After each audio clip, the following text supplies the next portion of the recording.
So this is supposed to be a fictional story, but it's kind of reality if you asked me. The Domino Effect. A fictional story of sick government and the war against one's soul. If a country that looked normal on the surface, quietly living in the suburbs, friendly little news anchors, smiling politicians,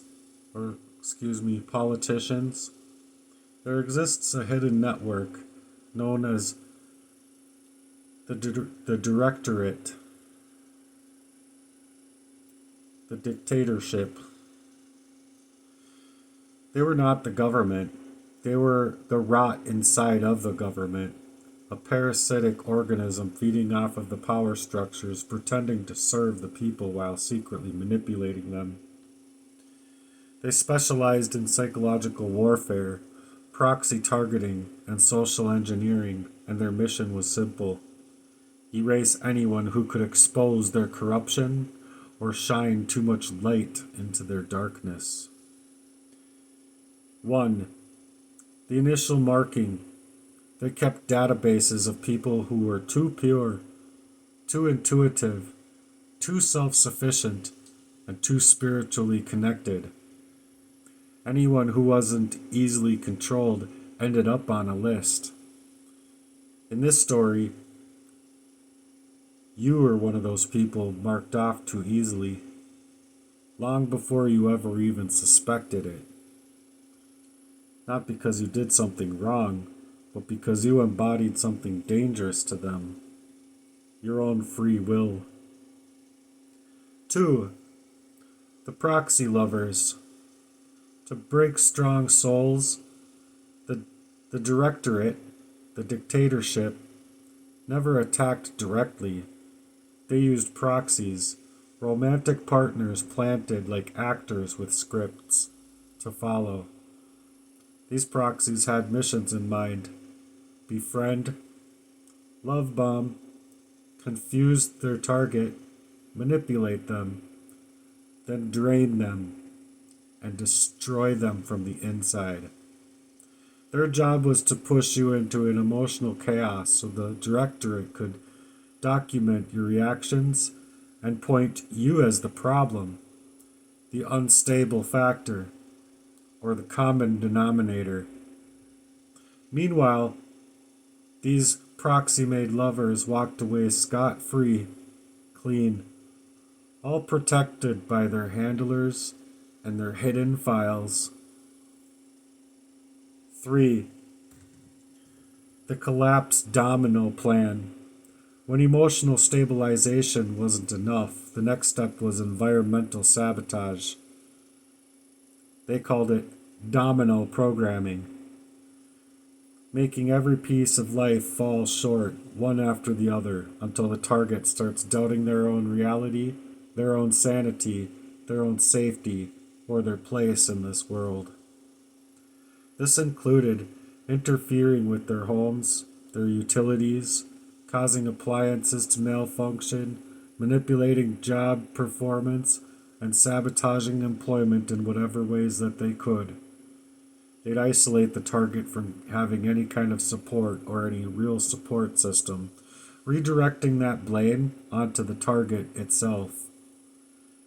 They'd use the Darvo tactics: deny, attack, reverse the victim and offender, making the system appear indifferent, as incompetent as it could be,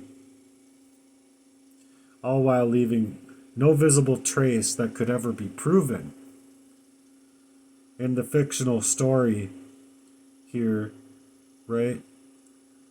The energy disruptions, the heat malfunctions, the strange manipulations, all your electrical drops, all your true electricity drops, and those weren't accidents. They were tests, measurements, probing for fear responses to try and get you to react. 4. The silence of the systems. The most disturbing piece wasn't that they did this to people, and what they did to these people, but it was how these systems then responded. Police don't follow up. Investigations don't really investigate. Courts dismiss the evidence. Social services fail to protect. And therapists and psychiatrists, who instead of helping the victims, pathologized instead of investigating anything real, because the directorate trained them to respond with one default narrative. If the story sounds too disturbing, call it mental health. If they're getting too close to the truth, make sure to make anything up in the DSM manual. Not because they believed it, but because they needed to label it mental health to make that case disappear. 5. The technology edge. In this fictional world, the dictatorate had access to behavioral surveillance, directed energy weapons, social media sentiments and manipulations, psychological profiling through algorithms, and third-party contractors for more cyber operations. Neighborhood informants who had no idea that they were participating, even being bribed or otherwise having planted seeds inside of being a participant against the target. They use these tools to then not only gather data, but to push people towards hopelessness, because hopeless people don't expose corruption. They fall brittle. 6. The spiritual battlefield. But what made this story different was the one thing that they couldn't calculate: your inner light. The more they tried to break you, the more that you saw through their illusory and their lies. The more memories returned, the more you'd be able to recognize the patterns. The more they drained your physical world, the more your spiritual world sharpened. And they made you an even bigger threat. Or they triggered you to suggest that you're an even bigger threat. Number 7, why they ended up targeting you harder. In this fictional reality, this fictional matrix within the matrices, the dictatorate believed that once a person saw too much truth, the safest option was to keep tightening the vice. Not out to kill outright. That would draw attention, but to dismantle piece by piece. Their finances, their stability, their relationships, their social circles, their health, their reputation, their creativity, and their faith. Anything that makes you feel like yourself, they're out to destabilize you. Because when a soul like yours shines too bright, it doesn't just illuminate itself, it starts to illuminate them for their actions. And that darkness cannot stand to be exposed. 8. The plot twist. What they didn't expect was that the destruction they designed would be coming to your awakening. They wanted you destabilized, so instead you became more aware, more discerning, more spiritually grounded, tightened memories, available and able to see the false light in others, available and able to see the manipulation now with clarity, able to understand that your pain wasn't random, but it was manufactured and engineered by them. In this fictional world, if you started gathering the dominoes one by one, the sabotage, the proxy relationships, the system indifference, the spiritual attacks, the emotional warfare, the sudden collapse, the manufactured coincidences, the hidden cruelty behind faces that should have been there to protect you. It was just all a facade. Once you connected the dots, you understood that you were a target and you understood the patterns. They're no longer praying for you. So you thought, but they are preying on you. They're a witness, and witnesses are dangerous. Or you're a witness, and witnesses to these truths are dangerous. So the fictional story is that blood is supposed to protect blood. It's a dystopian conspiracy type of thriller that they're creating out of your own eyes, your own worldview. But in the new world, the world twisted underneath the shadows that said it all had to become a lie so that the old, so old, and it had to become a lie so old that the people still repeated it without realizing it had died decades ago. Because in this new world, in this broken system, the people closest to you weren't protecting you. They were predators trained to smile and gather your trust. Then they fed on the weakness that they thought that they could feed on, the sensitive and intuitive. They fed on the ones who could see and start to see too much. They fed on the ones whose hearts glowed just a little bit too bright. And the system, the hospitals, the police, the courtrooms, and even the churches didn't protect the innocent. They protected themselves. They protected their wolves. They protected their poisoners. They protected their planners. The ones who learned how to hollow out a person without leaving a bruise. Those are the people that they paid, and they paid well. So next is a chapter book, where in this fictional world, there existed a hidden fraternity called the Power and the Consortium of Black Lanterns, a covenant design of evil and wickedness. They weren't a government.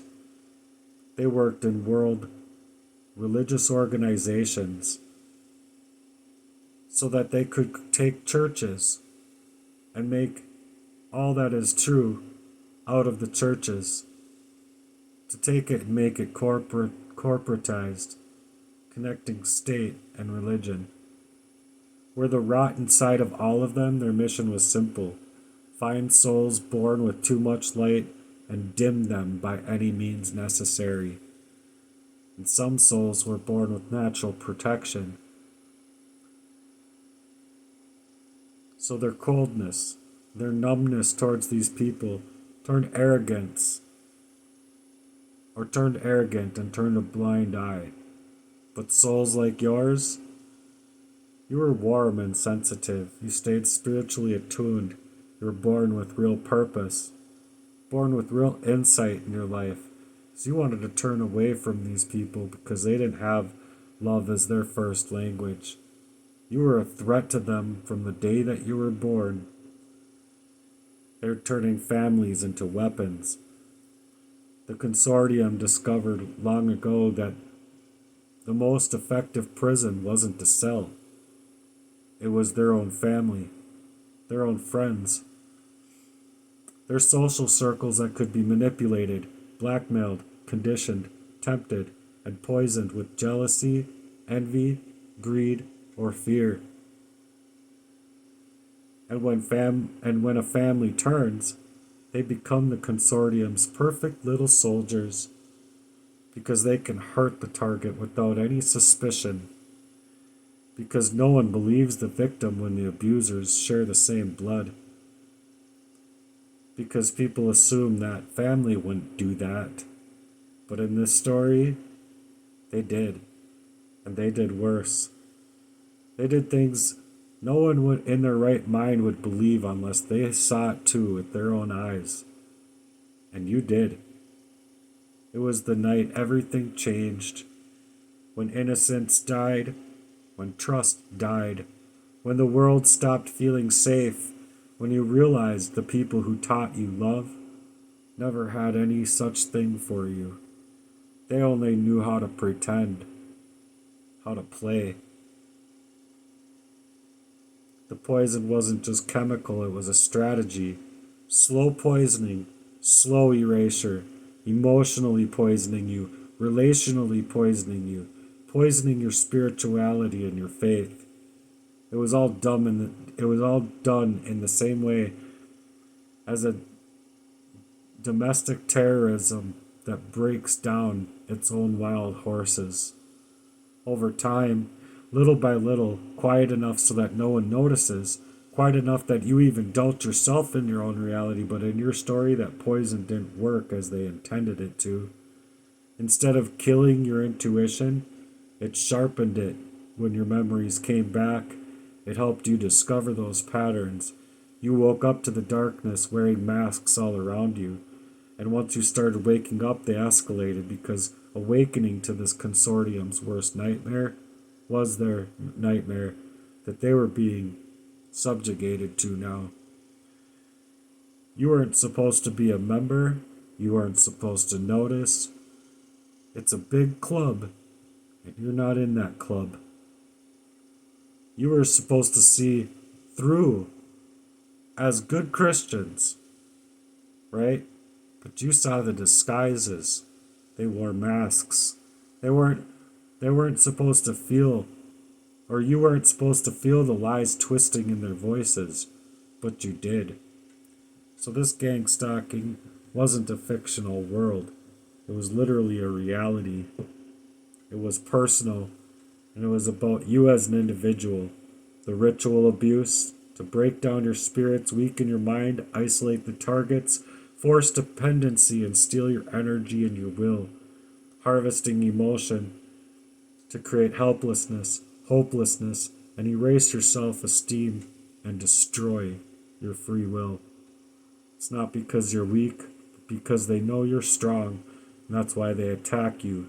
They attack your soul. The more you fuel your own, the more they engage.